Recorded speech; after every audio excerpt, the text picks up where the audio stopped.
What's going on, everyone? So, going through the players as we inch closer and closer to training camp, talked about DeAndre Ayton, talked about Marcus Smart, and next I want to move into Jake Laravia, kind of going through the new acquisitions, the new players, and then we'll continue down that trend. But Jake Laravia, he is one of the more exciting prospects. He's somebody that I really like and am excited that he's on board. I originally thought he was going to stay in Sacramento. I don't know why Sacramento should have thrown him more money or something. Because, I mean, he's a guy, he's like about 6'8", versatile wing who played very well for Sacramento, looked very good for Sacramento. And, he legit, he was a B-plus rated defender. And Jake Laravia himself said, which I'm hoping for, fingers crossed, he said himself that when asked, what's the one thing you think you improved on most this offseason, he said his defense. So if he can start moving in that A+ area, he's really good at defending, basically, it varies. He's terrible at defending 5s. 4s, he's kind of iffy. But that 1 through 3 area, he's actually pretty good. And the 3 spot in particular is probably his best. So he's a guy that could potentially solve our lack of 3-and-D wing. Right? You look at Rui Hachimura. Rui Hachimura gives you the shooting. He gives you, the offensive capabilities, but the defensive side of things is where there's kind of those concerns and limitations. It's why so many people want to start Marcus Smart or start a Jared Vanderbilt or, potentially a Jake Laravia. Jake Laravia, I'm excited for because he's 23. He'll be 24 in November, so a month in the season. But he's a young, versatile, sizable, two-way kind of wing for the Lakers, which is what they need. He might be one of the only kind of real two-way guys for this Lakers team, a guy that can knock down the 3 ball with some level of consistency, as well as defend multiple positions and play multiple positions for you.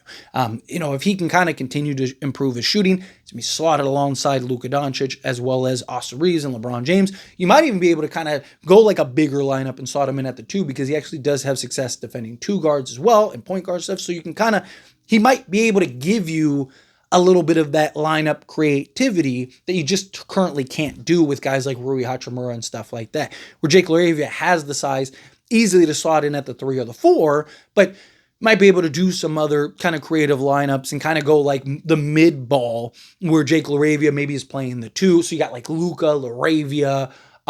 You could go Rui at the 5 with LeBron at the 4 and maybe a Jared Vanderbilt at the 3 or something like that, right? And kind of just have some unique creative lineups. I've talked about, I want to see the Lakers experiment a little bit, especially early on, especially in preseason. Throw out different lineups, especially with some of these guys like a Jake Laravia that may be able to kind of solve a lot of the needs that this Lakers team has. With Jake Laravia,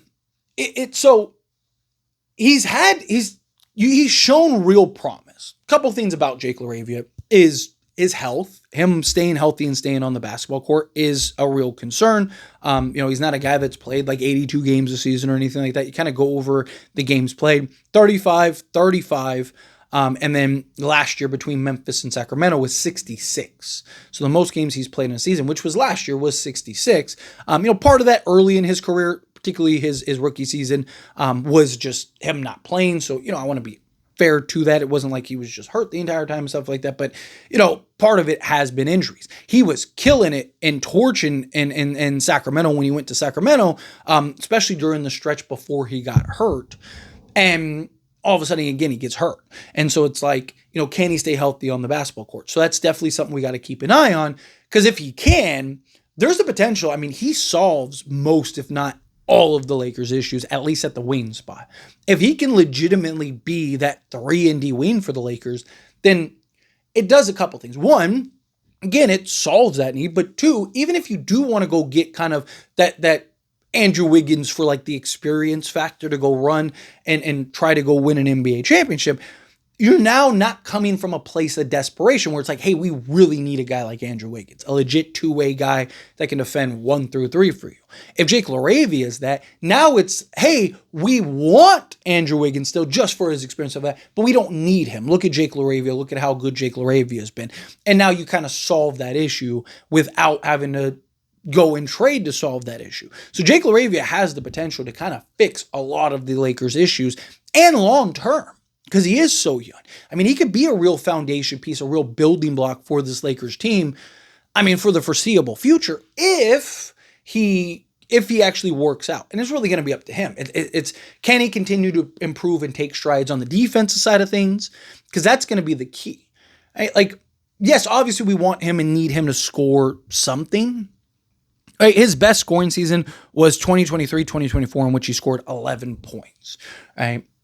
You look at last year between Memphis and Sacramento, he averaged 7 points per game, but that was only around like 20 minutes a night. If he actually can, again, emerge and evolve into that starter for us, and he's getting, 25 to maybe 30 minutes a night, and, I would imagine, because like you look at his per 36, and I'll dive into his normal stats here in a moment, but looking at his per 36, right, last season between Sacramento and Memphis, he averaged 12.2 points, 7 rebounds, 4 assists, 2 steals, and almost a full block, right?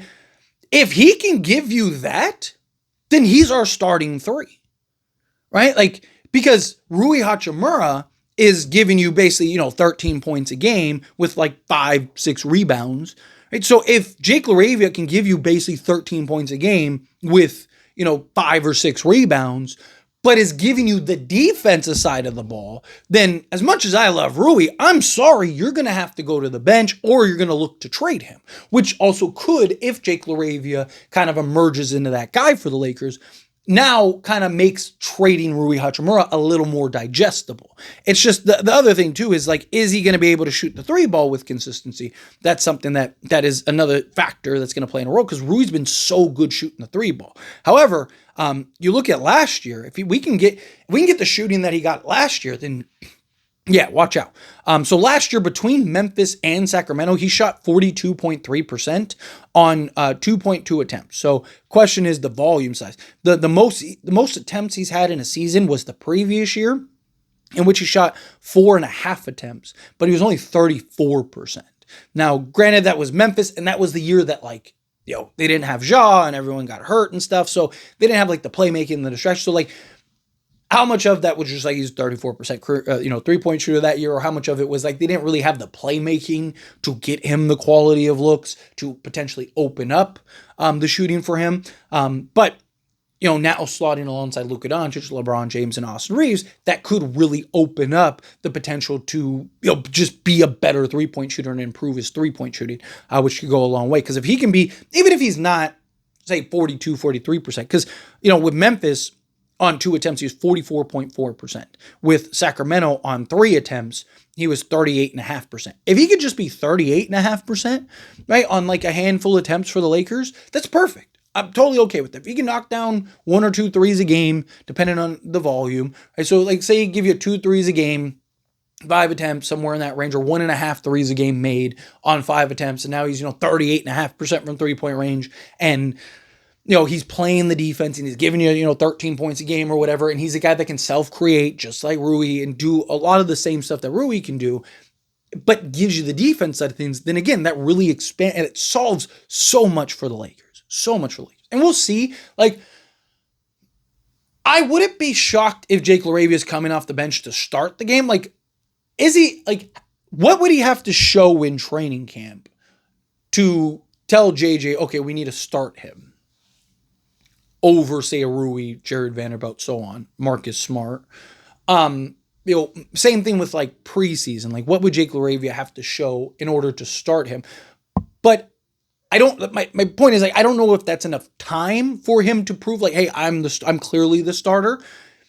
But I could see as the season progresses, 25, 30 games in, Jake Laravia is clearly the starter.